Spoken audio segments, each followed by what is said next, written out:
Welcome back to another episode of Dugout Talk. We're here. This is officially, I guess, the first day after the first day that we had off in terms of podcasts since we started the show. So, welcome back. I hope your guys' day off was nice. I hope you did some good things. The weather was decent in some parts of the country yesterday. Um, but we have something very special to cover today. This is episode 37, and it's something I like to call How'd They Do It? This is the St. Louis Cardinals, the 2011 St. Louis Cardinals edition. And as I mentioned, today is March 10th. And basically, what we're going to do today is just talk about how the 2011 St. Cardinals won the World Series and how improbable it was when you look at them from various points in the year. We'll start with a little history talk here. So in 1941, this is 80 years ago, we got the very first implementation of a batting helmet. So the Dodgers announced that their players will begin to wear helmets when batting. The use of the safety headgear will not become mandatory in the National League until 1954, and the AL will follow suit 4 years later. This was like the very first one. It's in the Baseball Hall of Fame.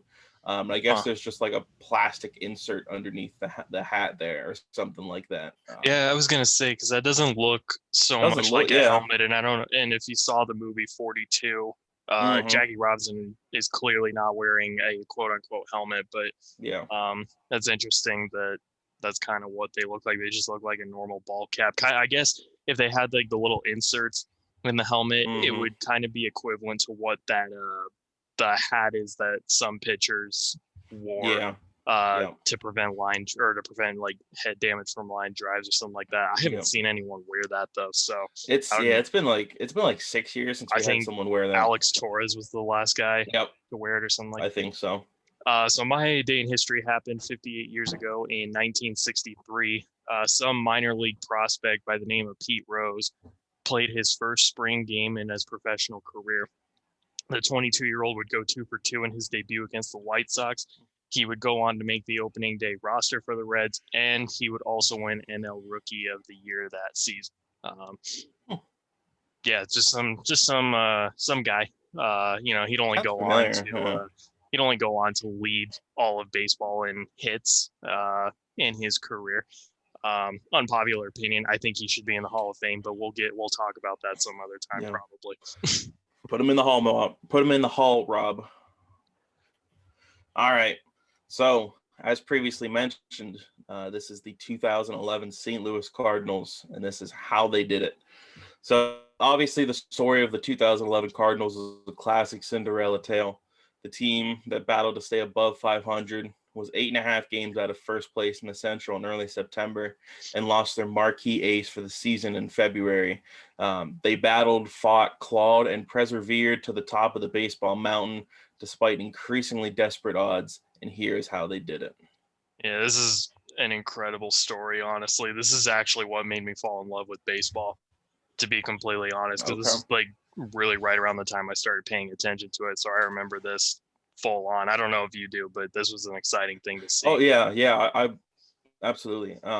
So looking at some notable moments that happened to the Cardinals throughout the season, as previously mentioned, on February 23rd, the Cardinals announced that starting pitcher Adam Wainwright, their marquee ace, would require Tommy John surgery and will miss the entire 2011 season.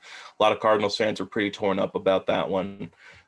March 31st, this is opening day now. St. Louis blew a 3-2 lead to San Diego on opening day in the top of the ninth inning, and they subsequently lost 5-3 and 11. On July 10th, St. Louis is tied for the division lead at 49 and 43 going into the All-Star break, with a long list of nagging injuries, including a wrist injury to Albert Pujols that sidelined him for about 2 weeks. A lackluster bullpen has held the team back to this point, and for the first time in 9 years, Albert Pujols was not an All-Star. This was the second time in his career that he was not an All-Star. And I guess it would technically be the last time he wasn't an All-Star with the Cardinals because he would leave the next year. Mm-hmm. Um, on July 27th, St. Louis made a trade. They traded Trevor Miller, Colby Rasmus, Brian Talent, and PJ Walters to the Toronto Blue Jays, receiving Octavio Dotel, Edwin Jackson, Corey Patterson, and Mark Repzinski in return. And then on July 31st, they made another move, trading Alex Castellanos to the Dodgers and received Rafael Furcal in cash in return. That's a pretty good deal looking back. On August 11th, they signed veteran relief pitcher Arthur Rhodes. And by that point in time, things weren't really looking all that great. They were in a pretty poor place, pretty far back in the division and in the wild card. On September 7th is kind of their bottoming out. They were 8.5 games behind the Brewers in the division. And then what many claim to be the spark to ignite the Cardinals postseason push, Brewers outfielder Nigel Morgan mocked the team in interviews and on Twitter. This was right after the Cardinals had just swept the Brewers in a 3-game set. He said in interviews, "There's nothing really more to say other than we are still in first place and they're still chasing us. It's whatever. It is what it is. We're still in first place. Believe it." And then he went on Twitter, and his tweet is the real T plush. He said, "We're still in first, and I hope those crying birds enjoy watching the Crew in the playoffs." And then he screams, but I'm not I'm not gonna scream. It would be from September 7th through September 28th that the Cardinals would go on one of the most improbable, unbelievable runs in baseball history. On the final day of the regular season, however, St. Louis was tied with Atlanta for the wild card. They'd worked their way back from like 8.5 to 10.5 games back from the wild card. They'd worked all the way back. They shut out Houston 8-0 behind Chris Carpenter, so they took care of their business. And Atlanta lost a heartbreaker to Philadelphia and Chase Utley, propelling the Cardinals into October. And go ahead and offer some notes there. I mean, we kind of talked about it when we broke down the Cardinals a few weeks ago. This team just has like a magic touch to them. I don't know what it is about the Cardinals. It just seems like they're kind of like that team that no matter what happens, they always seem to be in it to some degree. In 2009, they got swept out of the division series by the Dodgers. 2010, they missed the playoffs entirely, although they still put up 86 wins, which was very respectable. And then going into 2011, I don't know if there was necessarily high expectations, but the division was very much up for grabs. I think the thing that may have hurt them was the Brewers caught fire as well, and Milwaukee just kind of ran away at one point. But I think to even think about it, like I said, this team just has like this magic touch to them. It feels like if there was anyone who could have pulled off a run like this, if there's any team out there at all who could pull off a run like this, it's the Cardinals. It's just who they are. It's just what they are as a franchise, as a ball club. I think back to even 2006, they only won 83 games in the regular season in 2006, won the division somehow. Don't know how they did it, but they won the division. Then they went on to win the World Series and beat a dominant Detroit Tigers team that probably should have won it. So, I mean, this is as surprising as this is. At the same time, it's not, because it's the Cardinals. They always find a way somehow to be in the mix. And this is also just one of those things. It's called getting hot at the right time. When you're 10 back 6 weeks left into the season of the wild card, and at the time, this was the year before they added the second wild card to the playoff. This is why they added the second wild card. Yeah, pretty much. This was why they added it. You're 10 back 6 weeks left into the season. The Atlanta Braves were absolutely dominating. I mean, they were beating everybody left and right except for the Phillies, obviously. That was the only team they couldn't really get past. And then the Cardinals just come out of nowhere, put up an incredible September, and the Braves pulled a Boston Red Sox and completely stunk up the joint. Because if you think about it, the same thing happened to Boston this year as well. They were a clear favorite for the AL wild card, and then the Tampa Bay Rays just came and they took them away. And I think at one point the Rays were in last place in the division in 2011 as well. So that was a pretty improbable run that they made. But they didn't make it past the division series. They ran into Texas. But I just think I remember watching this and seeing the Cardinals just pull this off. It was incredible. It was absolutely insane, something that no one had ever really seen before, at least not to this level. And it was a crazy run. It Um, was. It I don't was. think anyone really saw it coming to begin with. And it definitely did not stop on September 28th. No. That train kept right on rolling. Taking a look at the Cardinals lineup, I took this straight from Game 6 of the World Series. I couldn't find a good source on what their like regular season lineup included, but this is pretty much the one that got them through September into October. So leading off, we have Rafael Furcal, the switch hitting shortstop. In his 50 games with the club, he scored 29 runs, hit 7 home runs, drove in 16 batters, and hit 255, 316, and 418. So a decent stretch down the regular season. Hitting second, we have Skip Schumacher, the left fielder, or the center, the left-handed hitting center fielder, Skip Schumacher. In 117 games with the club, he scored 34 runs, hit 2 home runs, drove in 38, and hit a 283, 333, and 351 slash line. It's crazy to see, like, when I was looking at this, how many guys, like, just didn't hit home runs, Right. and how pitchers just gave up home runs. Like, it was only a 10 years ago, but it was such a different time in baseball altogether. Um, Albert Pujols, the 3 hitter, he was playing first base still. He scored 100 in 147 games. He scored 105 runs, hit 37 home runs, drove in 99, and had a 299, 366, 541 slash line. And to this point in his career, this was his worst season I know. in his career at that point. Lance Berkman, the ever aging, the silver fox when he had all that gray hair. He was a switch hitting right fielder in 145 games. He scored 90 runs, hit 31 home runs, drove in 94, and had a 301, 412, 547 slash line. Matt Holliday, who hit right behind him, he was the right-handed hitting left fielder. In 124 games, Holliday scored 83 runs, hit 22 home runs, drove in 75, and had a 296, 388, and 525 slash line. David Freese, the third baseman, 97 games he played, scored 41 runs, hit 10 home runs, drove in 55, hit 297, 350, and 441. Yadi Molina, never gets old catcher. He played 139 games for them, scored 55 runs, hit 14 home runs, 65 RBI, and had a 305, 349, 465 slash line. And then Nick Punto, the second baseman, another switch hitter. He played in 63 games, scored 21 runs, hit 1 run, drove in 20, and hit a 278, 388, 421 slash line. So I think overall, I think this still goes to show that like for some reason, having switch hitters in your lineup always makes it's just something about switch hitters. Like the Yankees had like 4 switch hitters in their lineup when they won the World Series in 09.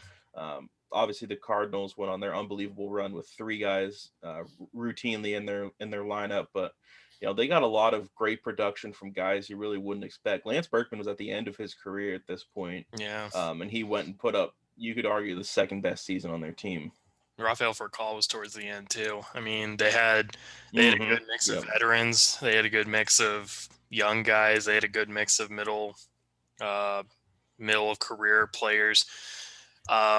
This is as consistent of a lineup as you could get, though. I think that's kind of a good way to put the Cardinals season. For the most part in 2011, they were just a consistent team. They weren't there wasn't really anything about them that jumped out at you other than they got hot at the right time and figured out ways to win. I mean, this is a good lineup. I don't think it was necessarily a lineup that would overpower you, but it was kind of like what you said. These weren't guys who hit balls over the fence every night.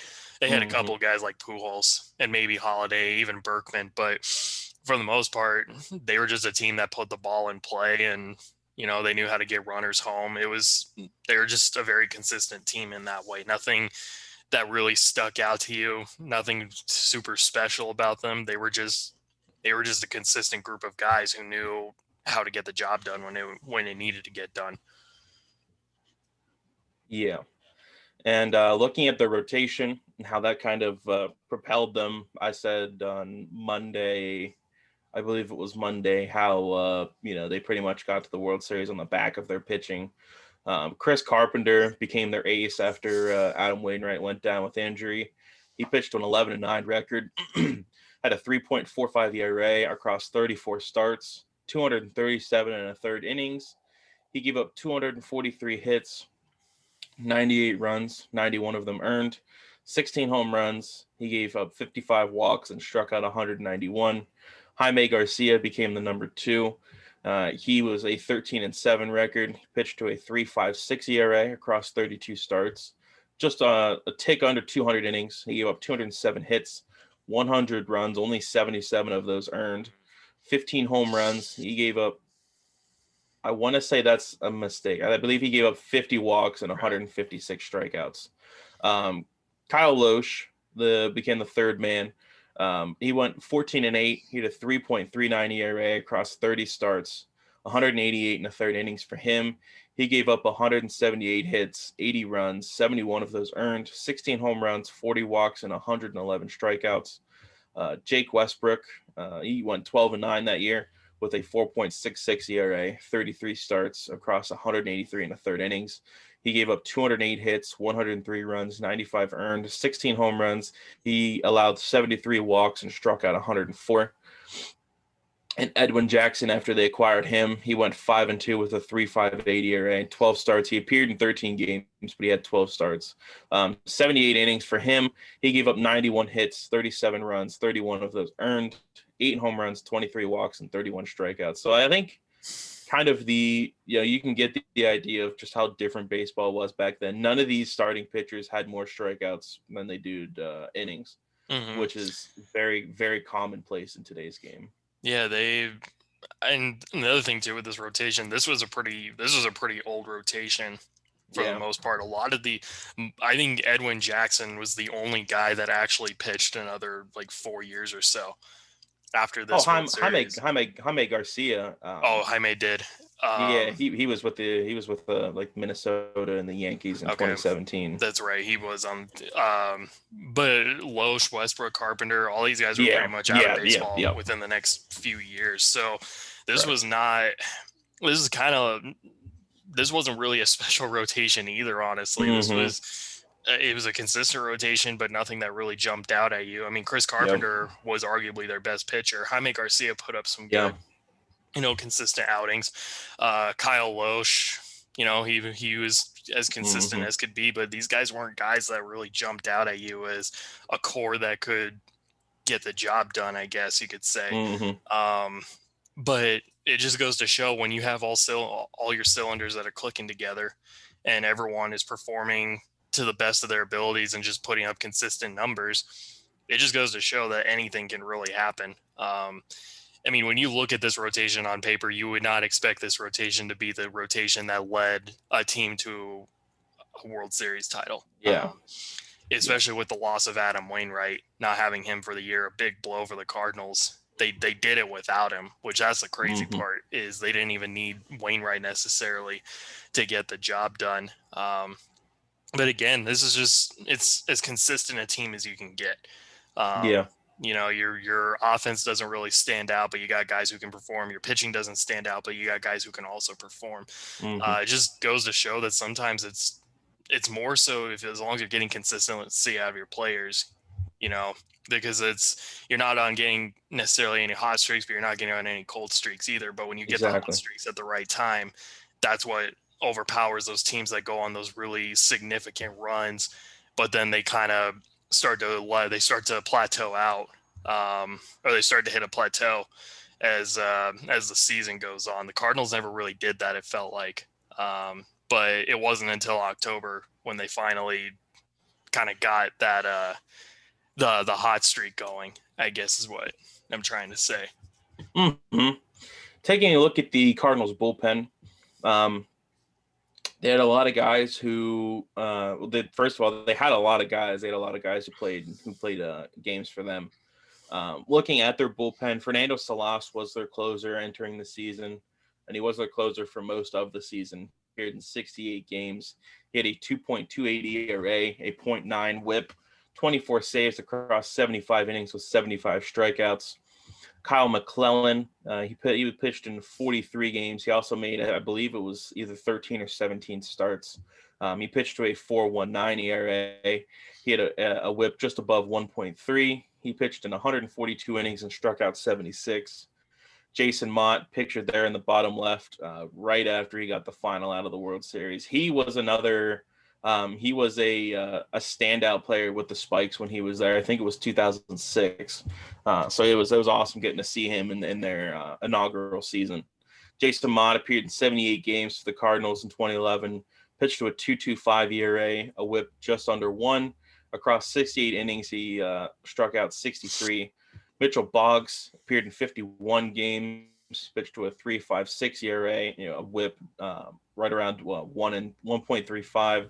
Across 60 innings, he struck out 48. Lance Lynn, it was crazy to think that Lance Lynn was on this team. He appeared in 18 games. I think he made like 2 or 3 starts. He pitched to a 3.12 ERA, a WHIP just north of 1. Across 34 innings, he struck out 40.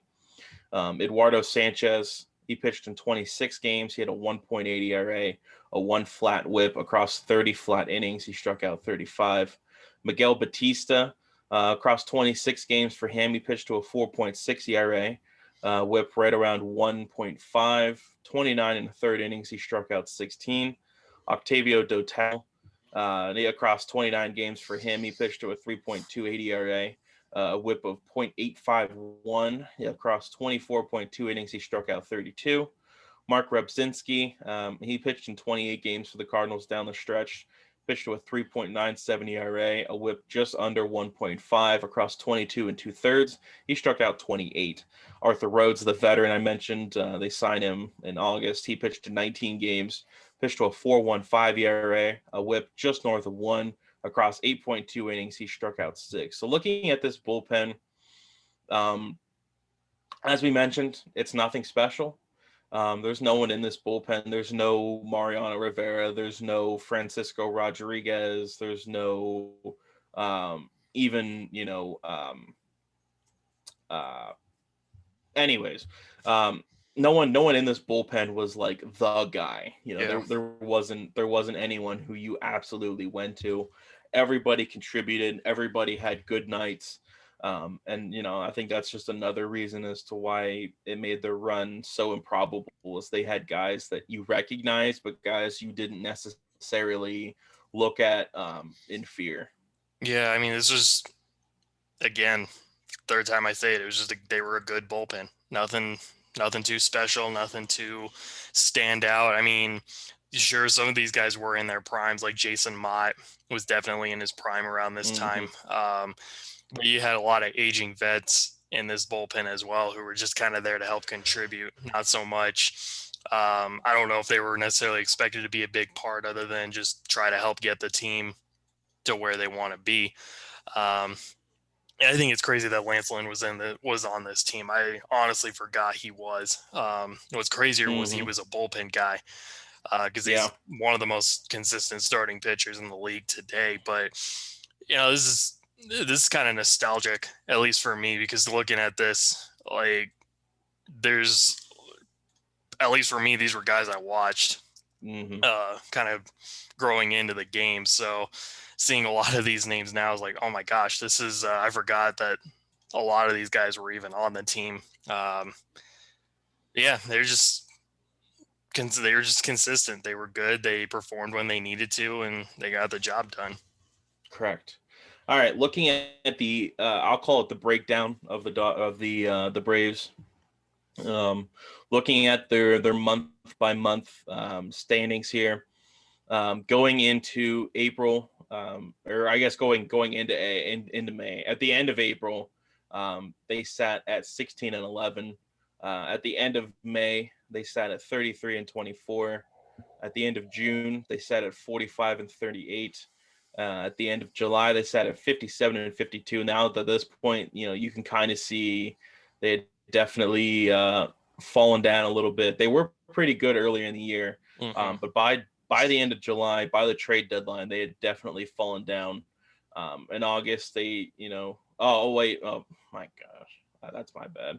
I have literally the same standings there. I realized that I probably shouldn't do month. I should probably do the start of the month, and so I accidentally did that. But they were still in second place in August, and you can see that here. That's on September 1st. So technically, that's what they looked like at the end of August. Okay. So St. Louis sat at 73 and 64.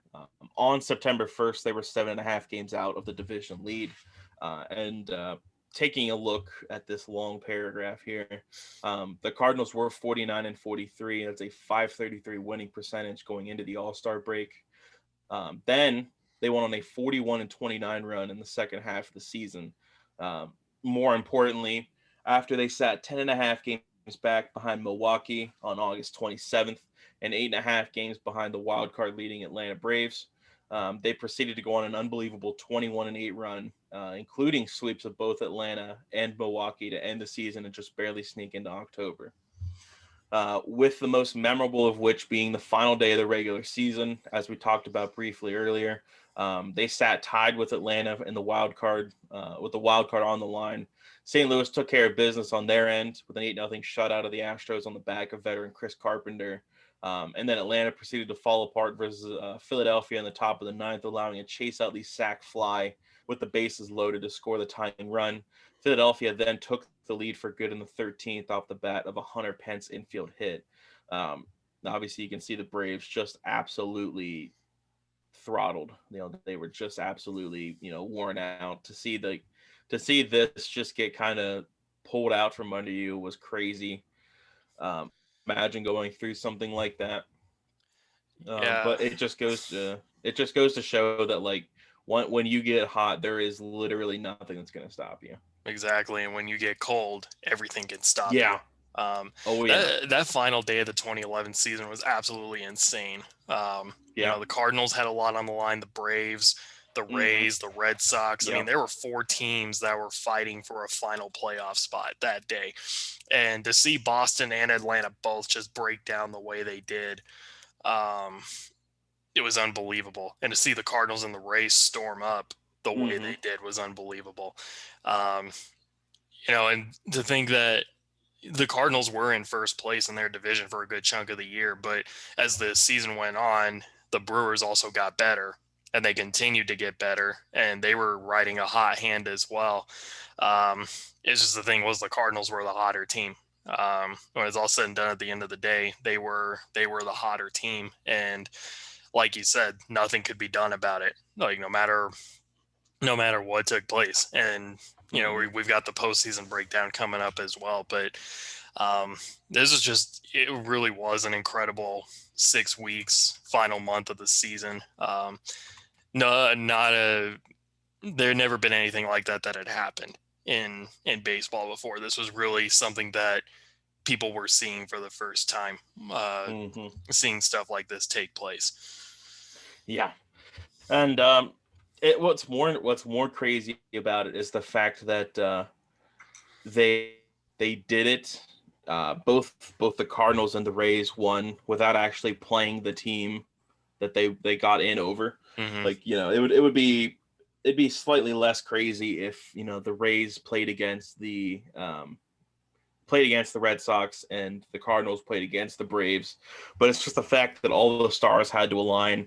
Because you remember in that game that the Rays played against the Yankees were up like 7-0, I think, at one point, off a Mark Teixeira grand slam, and then the Rays stormed all the way back, and Evan Longoria hit that just that tiny little home run over their little left field, whatever you want to call that. But yeah, looking at and a lot of people forget that Dan Johnson was the guy who actually got that going, and Joe Madden put him in there specifically to hit a game-tying homer. A lot of people forget that, and he did it. Yep, that's what's crazy. Looking at the first challenge for the Cardinals in 2011, That would be the National League Division Series versus the Philadelphia Phillies. This is kind of considered the final year of the Phillies mini dynasty that they had from 2007. So game one, Roy Halladay, rest in peace, my guy Roy Halladay. He absolutely nailed down game one. Philadelphia won relatively easily, 11-6. Kyle Loesch took the loss. Both Lance Berkman and Ryan Howard hit home runs. In game two, St. Louis, they rallied from a game one loss to hang on in game two, 5-4. Octavio Dotel got the win in that one. Cliff Lee got the loss in that one, with Mott getting the save. In game three, Philadelphia took a 2-1 series lead, put the Cardinals up against the wall. On the back of Cole Hamels, Jaime Garcia took the loss in that one. Ryan Madsen got the save, and Ben Francisco hit a home run. That's probably a name a lot of people haven't heard in a couple years. In game four, like I mentioned, with their back against the wall, St. Louis staved off elimination, winning 5-3 at home on the back of Edwin Jackson. Roy Oswalt took the loss in that one. Jason Mott nailed down the save, and David Freese hit the first of many postseason home runs that year. And in game five, one of the more memorable postseason games in recent history, St. Louis won 1-0. Chris Carpenter and Roy Halladay, they went back-to-back, toe-to-toe. They went at it. And obviously, as you can see pictured there, and a lot of people remember, I'm sure Sam from our group probably remembers this very well. Ryan Howard tore his meniscus on a ground ball to second base. I believe that was to end the game as well. You can see there Chris Carpenter, Lance Berkman, and Albert Pujols celebrating. On the right side there, you can see one of their Topps baseball cards. So yeah, this was considered the end of the mini dynasty the Phillies had, and was also kind of considered the beginning of the end of Ryan's career, because he was never the same player after that. He was a guy that could hit 50 home runs and still hit like 300 before then, and after that, he kind of lost everything. Yeah, it really was a shame. It wasn't a meniscus that Howard tore. He blew his Achilles. His Achilles, my bad. Yeah, it was on the final play, and he didn't even get out of the batter's box, and it just ruptured on him. Yeah, the division series was, I mean, it was another improbable thing. I mean, I think everyone kind of felt like the Phillies had this in the books. They had made 3 straight NLCSs at this point. And like you said, it kind of was the final year. I think maybe in 2012 they could have had a chance, but they had a lot of injuries. But yeah, I mean, it's just kind of crazy to think that the Cardinals may have ended the Phillies' little mini dynasty here. And Philadelphia had a four-headed monster in that rotation as well. And Halladay, Lee, even though they were aging vets, they were still as dominant as could be. Cole Hamels was in his prime. Roy Oswalt, he was kind of on the aging side of things too. But, they had 4 guys that could have easily taken this down. On paper, they had a better rotation than the Cardinals did. But it's that magic. It's that magic touch. St. Louis had the magic touch, and when you're hot, you're hot. You can't really do much about it. The Phillies had the best record in all of baseball that season as well, and St. Louis just took them down. They literally broke hearts of all Phillies fans. Yeah, just because of this. Yep. Taking a look at the National League Series, or the National League Championship Series versus the Brewers. The Brewers actually, I'll be brief with it. They walked off the division series to get to the championship series against the Diamondbacks. Yep. And once they ran into St. Louis, St. Louis definitely got revenge for your D-backs. Game one, Milwaukee won on the back of Zach Greinke and Prince Fielder, Ryan Braun, and Betancourt, and Christian Bethan. Oh yeah, that's why I keep saying Bethancourt, because Yuniesky, Betancourt. My brain was like, you're saying the wrong name here, my guy. David Freese hit a home run for St. Louis, his second of many. Jaime Garcia took the loss, and Dan Axford nailed down the save. In Game 2, it was a thumping. As you can see there on the right side of the screen, Albert Pujols is pimping a dinger he just hit. That was one of his many postseason home runs he hit that October. Lance Lynn nailed down the win. Sean Markham took the loss for Milwaukee. And as I mentioned, Pujols, Freese hit the third of many October home runs there. Ricky Weeks hit a home run, and Prince Fielder hit his second of the series. In Game 3, St. Louis edged out a home win versus Milwaukee 4-3. Chris Carpenter took the win. Giovanni Gallardo took the loss. Jason Mott nailed down the save, and Mark Kotze hit a home run for Milwaukee. Game 4, Milwaukee tied the series back up at 2 apiece on the back of Randy Wolf. Kyle Loesch took the loss for St. Louis. Axford nailed down his second save of the series. And Holiday and Craig both hit home runs for St. Louis.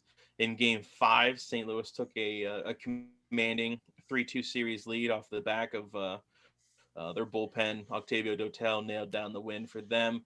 Zach Greinke took the loss. He kind of fell apart there in the middle innings. Jason Mott nailed down the save. So at this point, it's a 3-2 series lead. St. Louis put the nail in the coffin, 12-6 in Game 6. Rebzinski took the win. Markham took his second loss of the series. Freese hit the fourth of many October home runs.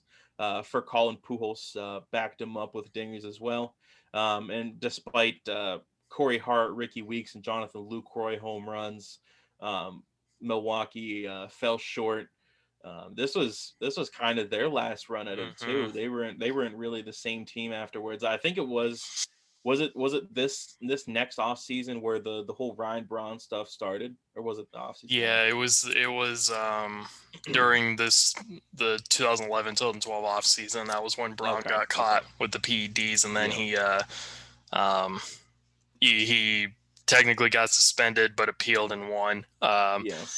This was also kind of the end for Milwaukee. Granted, I don't know, the Brewers are kind of in a weird stage because from 2008 to 2012 they actually had pretty solid teams, but this was they were a wild card team in 2008. They finally won the division in 2011, but this is really the only time this core group of guys that the Brewers had got to the postseason. So in a way, St. Louis also put an end to their little mini success. I'm not going to call it a dynasty, but they put an end to this team's success and kind of forced them to be in a retooling and then later a rebuild stage. I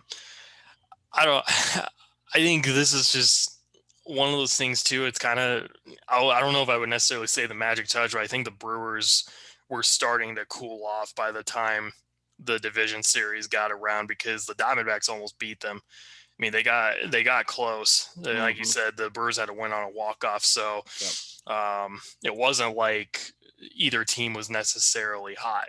But going into the championship series, I think the Cardinals just turned out to be the better team. They just rode on a lot of consistency. The Brewers were starting to cool off by this point.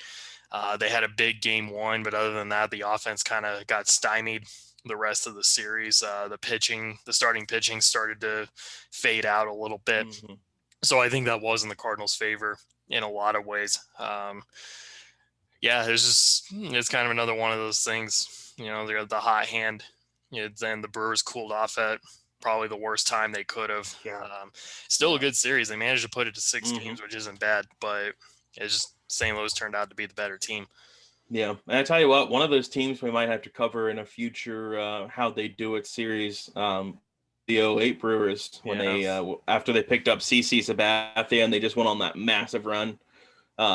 Looking at the 2011 World Series, the Fall Classic versus the Texas Rangers, this was I don't really remember what people were saying about it, but I believe that the Rangers were probably the favorites entering the series. They got close in 2010 and lost to the Wonder Giants here in 2011. We'll see what they do against the Wonder Cardinals. In Game 1, edged a 3-2 win back. Took be C.J. Wilson, for those wondering. Jason Mott nailed down the save. Mike Napoli hit a homer for the Texas Rangers. In Game 2, Texas would tie the series up at 1 apiece off the back of their starting pitching and their bullpen. Adams nailed down the win. Jason Mott took the loss, and Neftali Feliz took the save for the Rangers. In Game 3, St. Louis had a monster game. They won 16-7. Lance Lynn did his best job, but limiting the Texas Rangers' high-powered offense in that one. Harrison took a loss, and then that was the Albert Pujols trifecta in terms of home runs. He hit 3 of them that game, and Alan Craig tallied one himself. In Game 4, Texas won in a shutout off the back of Derek Holland. Edwin Jackson took the loss in that one. Mike Napoli hit his second home run of the series. In Game 5, Texas took a 3-2 series lead. Game 5, there it is. Oliver took the win on that one. Dotal took the loss. Feliz nailed down his second save of the series. Both Mitch Moreland and Adrian Beltre hit home runs for Texas. In Game 6, that was the probably the most improbable win I've ever seen on in person.